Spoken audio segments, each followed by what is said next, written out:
আসসালামু আলাইকুম এভরিওয়ান। চলে এসেছি একটি নতুন ভিডিও নিয়ে। আশা করছি আপনারা সবাই ভালো আছেন। তো আজকের রেসিপিটি হচ্ছে মজাদার উপায়ে নরম নরম খিচুড়ি, খুবই টেস্টি এবং খুবই সহজ। তো চলুন রান্না শুরু করা যাক। তো আমি এখানে পেঁয়াজ কুচি নিয়ে নিয়েছি, আলু কেটে নিয়েছি ছোটো ছোটো করে, আর এখানে আমি চাল আর ডাল ধুয়ে নিয়েছি। এখানে আমি পোলাওয়ের চাল, অল্প ডাল আর ভাতের চাল নিয়েছি। তো একটি কড়াইয়ে আমি এখন তেল দিয়ে দিচ্ছি পরিমাণ মতো।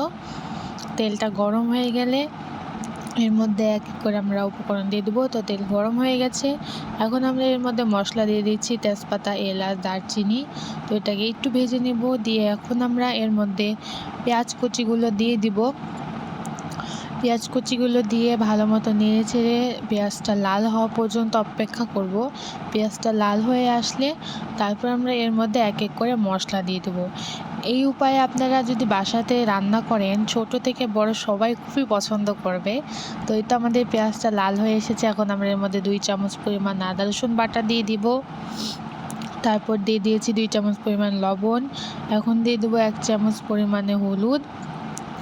তারপর দিয়ে দিব এর মধ্যে 3 চামচ পরিমাণ মরিচের গুঁড়া। আপনারা যেরকম ঝাল পছন্দ করেন সে অনুযায়ী দিবেন। আমরা একটু ঝাল বেশি পছন্দ করি, তাই একটু বেশি দিয়েছি। তো এর মধ্যে দিয়ে দিয়েছি 1 চামচ ধনে জিরে গুঁড়ো। তখন সামান্য পানি দিয়ে মশলাটাকে ভালো মতো কষিয়ে নেব। যতক্ষণ না পর্যন্ত মশলার গা দিয়ে তেল উঠছে ততক্ষণ পর্যন্ত কষিয়ে নেব। মশলা যত ভালো করে কষাবেন স্বাদ তত বেশি হবে। তো এই তো আমার মশলাটা কষানো হয়ে গেছে, তেল উপরে উঠে গেছে, দেখতে পাচ্ছেন কি সুন্দর একটা কালার চলে আসছে। তো এখন আমরা এর মধ্যে আমাদের গোশ এবং আলুগুলো দিয়ে দেবো। এখন এটাকে ভালো মতো কষিয়ে নেব। এটাকে আস্তে সময় নিয়ে ভালো মতো ঢেকে ঢেকে হালকা পানি দিয়ে দিয়ে কষিয়ে নেব যতক্ষণ না পর্যন্ত এটার কালার চেঞ্জ হয়ে আসছে। যত ভালো মতো কষানো হবে ততই স্বাদ বাড়বে। তো এই তো আমি ভালো মতো কষিয়ে নিচ্ছি। এই তো আমার কষানো হয়ে গেছে, দেখতে পাচ্ছেন কি সুন্দর কালার। তো এখন আমি এর মধ্যে চাল ডালগুলো দিয়ে দিব। দিয়ে চাল ডালগুলো ভেজে নেব। ভাজা ভাজা মানে পানি যখন শুকিয়ে আসবে, ভাজা ভাজা হয়ে যাবে, তখন আমরা এটাকে নামিয়ে নেব। তো এই তো আমার চালগুলো আমি এখন ভালো মতো ভেজে নিচ্ছি।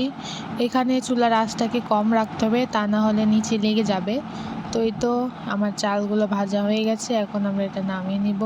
তো আমি এখানে রাইস কুকারে পানি গরম করতে দিয়ে দিয়েছি পরিমাণ মতো। তো এখন এর মধ্যে চালগুলো সব দিয়ে দিব। তো আমি চালগুলো দিয়ে দিয়েছি। এখন পানিটা শুকিয়ে আসা পর্যন্ত অপেক্ষা করব। পানি শুকিয়ে আসলে তারপর দমে দিয়ে দিব। আর দমে দেওয়া হয়ে গেলে আমাদের খিচুড়ি রেডি। তো কেমন লাগলো এই পর্যন্ত অবশ্যই কমেন্ট করে জানাবেন, আর পরবর্তী কী ভিডিও চান সেটাও কমেন্ট করে জানাবেন। তো এই তো পানি শুকিয়ে আসছে, এখন আমরা এটাকে ঢেকে দমে দিয়ে দেব। তো এই তো দেখতে পাচ্ছেন কী সুন্দর নরম নরম খিচুড়ি হয়েছে, কী সুন্দর কালার এবং ঘ্রাণও অসম্ভব সুন্দর।